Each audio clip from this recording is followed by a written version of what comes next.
सबसे पहले आपको बहुत सारी बधाइयों के साथ एक सवाल आपसे रहेगा कि प्रारंभिक पढ़ाई-लिखाई के बारे में थोड़ा आप अपने बताएँ कि प्रारंभिक पढ़ाई-लिखाई आपकी कहाँ से रही है? स्टार्टिंग मेरी हमेशा से एलकेजी से 12 तक मेरी Saint Patrick senior secondary school से ही हुई है, जौनपुर से। और मैं हमेशा से ही टॉपर्स में रही हूँ कॉलेज स्कूल्स में भी अपने।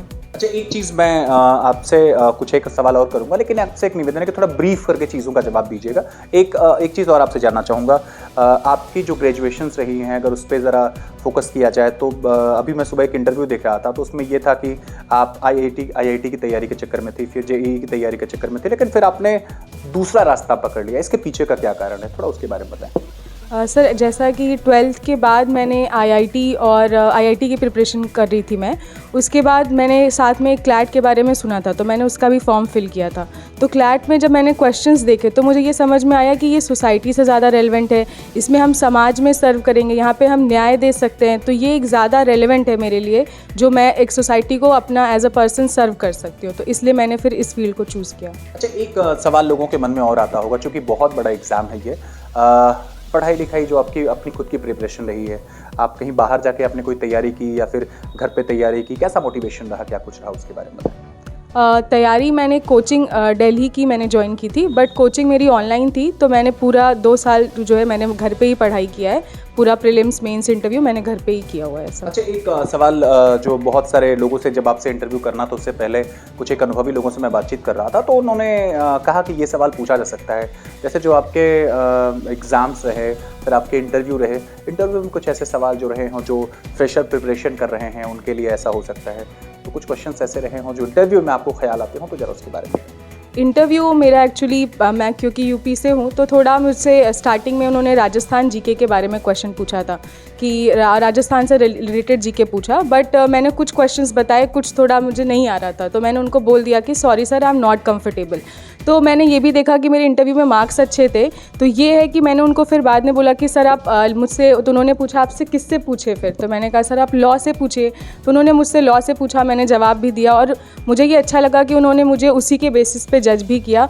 और ये सबसे अच्छा यहाँ पे मुझे एक मैसेज मिलता है कि आप नहीं आता है तो आप वहाँ पे ब्लफ मत करिए इंटरव्यू में कि मुझे कुछ भी हम आंसर दे रहे हैं। आप ऑनेस्ट रहिए, आप उनको बोलिए कि आप कंफर्टेबल नहीं है या आपको आता नहीं है, आप पढ़ सकते हैं, आप दोबारा इसके बारे में पढ़ सकते हैं, तो वो बेटर रहेगा। अच्छा, एक चीज़ और आपसे जानना चाहूँगा, बहुत चिंता होती है इंटरव्यू देते समय, बहुत मुश्किलें होती हैं।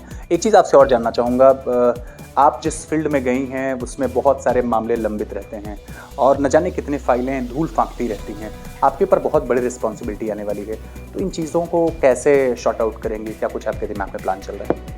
सर, ये तो एक लंबा प्रोसेस है, बट मैं एज अ जुडिशियल ऑफिसर जितना मेरे से बेस्ट होगा कि केसेस को जल्दी सुनना, जो भी चीज़ें हैं वो टाइम टू करना, नॉट ज़्यादा एडजमेंट ऑर्डर्स ना देना, ये सारे जो एक प्रोसेस है, लीगल प्रोसेस है, मैं वही कर सकती हूँ सर। अच्छा, एक चीज़ और जानना चाहेंगे, जब तक सिलेक्शन किसी का नहीं हुआ होता, व्यवहारिक सवाल एक रहेगा, जब तक किसी का सिलेक्शन नहीं हुआ होता तब तक इंटरव्यू में बड़ी अच्छी बड़ी गोल बातें की जाती हैं, लेकिन जब व्यक्ति कुर्सी पर बैठ जाता है तो उसका स्वभाव बदल जाता है। मैं ये कल्पना करके, जरा हाइपोथेटिकल सवाल रहेगा कि साखी जो है कि अपने चैम्बर में बैठी हैं, अपनी कुर्सी में बैठी हैं, प्यून है, फरियादी बैठे हैं, वो अपनी फरियाद लेकर के आए हैं, फिर उस वक्त साखी का व्यवहार कैसा रहेगा? जो चीज़ें आज कह रही हैं वो चीज़ें परमानेंट रहेंगी या फिर वो चीज़ें बदलने वाली? सर, ये क्योंकि हमारे अंदर ये हमेशा से, जब से हमने लॉ स्टार्ट किया है तब से ये एक प्रिंसिपल था कि ऑनेस्टी है, सिंसियरिटी है, वो हमेशा होना चाहिए। और आई थिंक कि इंटरव्यू पैनल को भी वो हमारे अंदर दिखा है। और हम भी जब ओथ लेते हैं तो हमें पता है कि हमें संविधान की गरिमा को बनाए रखना है, तो हम ऑफकोर्स उस पर काम करेंगे ही करेंगे। अच्छा, बहुत सारे लोगों के अपने इंस्पिरेशंस होते हैं, किसी के कोचिंग टीचर्स हैं, किसी के पेरेंट्स हैं। आपसे अगर मैं इंडिविजुअल जानना चाहूँ तो आपके इस पूरी की पूरी जर्नी में आपके सबसे नज़दीकी कौन रहे हैं जिन्होंने आपको बहुत मोटिवेट किया है? सर, मेरे पेरेंट्स, मेरी फैमिली और मेरा भाई, ये तीनों लोगों का सपोर्ट हमेशा मेरे साथ था कि जब भी मैं नहीं भी पढ़ पाती हूँ, नहीं भी हो पाता था मेरे से, तो लोग मुझे मोटिवेट करते थे। और कभी ऐसा भी होता था कि अगर मैं बोलती हूँ कि मुझसे अब नहीं हो पाएगा, तो उन्होंने कभी प्रेशर नहीं किया कि तुम्हारे पास टाइम है, तुम आराम से लो, तुम्हें कोई प्रेशर नहीं है। तो ये मुझे लगता है कि मैं बहुत ब्लेस्ड हूँ कि मुझे इतने ग्रेट पेरेंट्स मिले हैं। मेरा भाई इतना अच्छा है कि मुझे सपोर्ट हर टाइम मेंटली, फिजिकली और इकोनॉमिकली भी मिला है हर तरफ से। अच्छा, एक चीज़ और, जैसे जुडिशरी के अलावा अलावा भी आपके पास बहुत ब्रॉड अपॉर्चुनिटी होगी वुमेंस एम्पावरमेंट के लिए काम करने के लिए। तो कुछ प्लान ऐसा भी किया है कि महिला सशक्तिकरण के लिए, गर्ल्स को एजुकेशन में और प्रमोट करने के लिए कुछ ऐसे अपॉर्चुनिटी अगर बनती है तो फिर उसको आप किस तरह देखेंगे?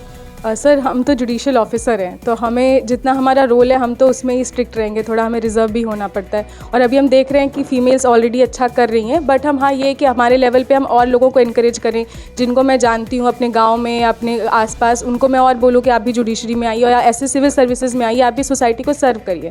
और लोगों को ये समझाऊँ कि कैसे फीमेल का स्पेशली जो उनका एक एक्यूमेन होता है वो कितना इंपॉर्टेंस होता है सोसाइटी को सर्व करने के लिए।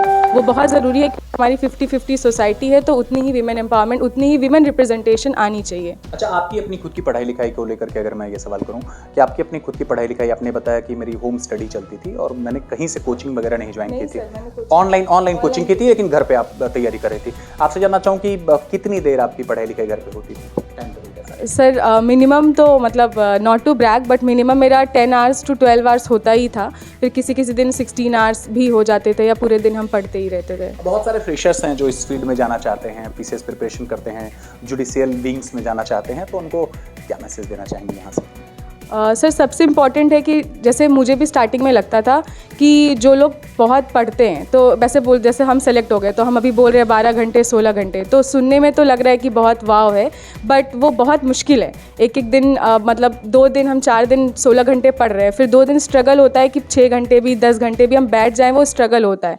तो कॉम्पिटिशन वही है कि हमारा अपने आप से है और हर दिन का वो टारगेट है कि कैसे भी करना है। एंड अगर एक दिन नहीं होता है तो आराम से ब्रेक लें और नेक्स्ट डे फिर से उस टारगेट को थोड़ा एक्स्ट्रा करें।